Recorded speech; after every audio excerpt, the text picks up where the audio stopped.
ఎన్నో super hit సినిమాలలో భాగమైన రష్మిక ఒక ఉమెన్ సెంట్రిక్ సినిమా చేస్తున్నట్లు ప్రకటన వచ్చినప్పటి నుంచే ది గర్ల్ ఫ్రెండ్ సినిమా మీద ప్రేక్షకులలో ఆసక్తి ఉంది. దానికి తోడు రాహుల్ రవీంద్రన్ లాంటి సెన్సిబుల్ డైరెక్టర్ డైరెక్ట్ చేయడంతో ఈ సినిమా ఎలా ఉండబోతుందా అని అందరూ ఆసక్తిగా ఎదురుచూశారు.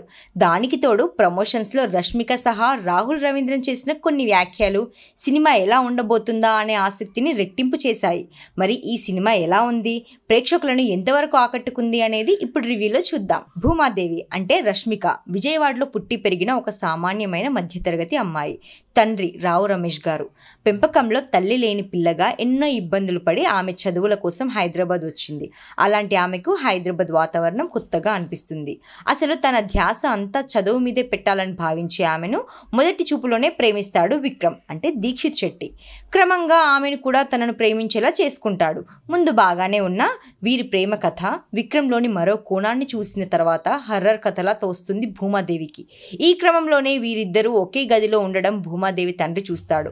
ఆ తర్వాత ఏం జరిగింది, అల్లారు ముద్దుగా పెంచుకున్న కుమార్తె ఇలా చేయడం చూసి ఆ తండ్రి ఏమయ్యాడు, భూమాదేవి విక్రమ్ల ప్రేమ కథ ఏమైంది, అసలు ఈ సినిమాకి ది గర్ల్ ఫ్రెండ్ అనే టైటిల్ ఎందుకు పెట్టారో అలాంటి విషయాలు తెలియాలంటే సినిమాని బిగ్ స్క్రీన్ మీద చూడాల్సిందే.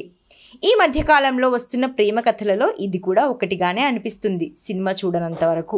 సినిమా చూసిన తర్వాత మాత్రం ఆ అభిప్రాయాలు మారిపోవచ్చు. ఈ సినిమా కొందరికి బాగా కనెక్ట్ అయిపోతే మరికొందరికి మాత్రం ఇదేంట్రా ఇది ఇలా ఉంది అనిపిస్తుంది.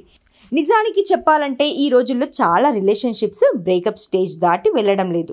అలా ఎందుకు జరుగుతోంది అనే విషయాన్ని ఎవరూ పట్టించుకోవడం లేదు.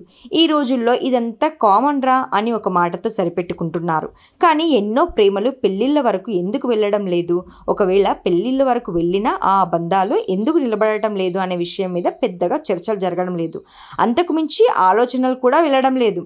కానీ ఒక జంట అన్యోన్యంగా కనిపిస్తూ అందరి ముందు చట్టాపట్టాలు వేసుకొని తిరిగినంత మాత్రాన వాళ్ళు పర్ఫెక్ట్ పేరు అనిపించుకోరు.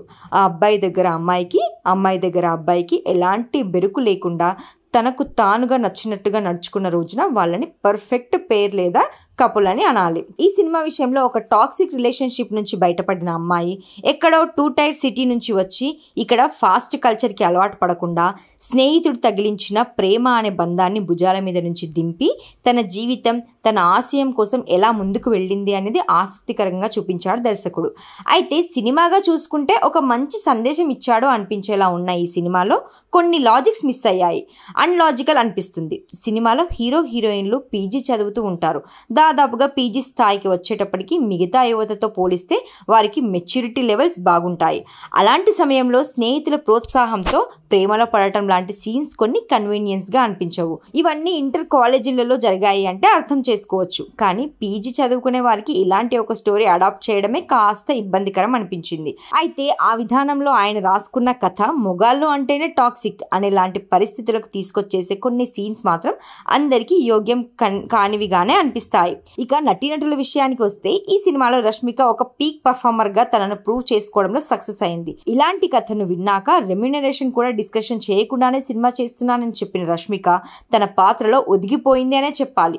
ఒక రకంగా నిజ జీవితంలో రష్మిక ఇలాంటి పరిస్థితులను ఎదుర్కొంది.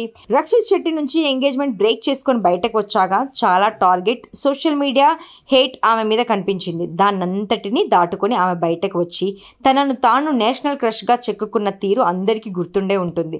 దానిని జ్ఞాప్తికి తెచ్చేలా ఈ సినిమాలో ఆమె పాత్ర ఉంది. ఇక దీక్షిత్ శెట్టి నటన గురించి ఎంత చెప్పుకున్నా తక్కువే.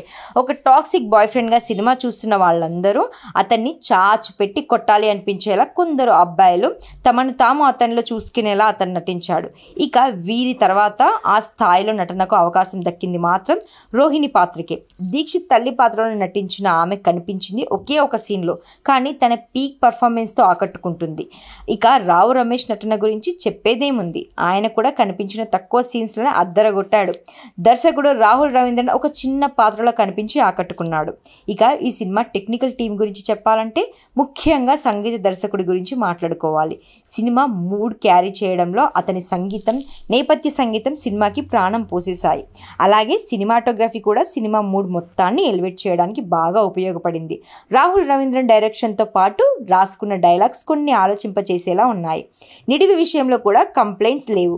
నిర్మాణ విలువలు చాలా బాగున్నాయి. ఫైనల్గా the girlfriend toxic love never wins.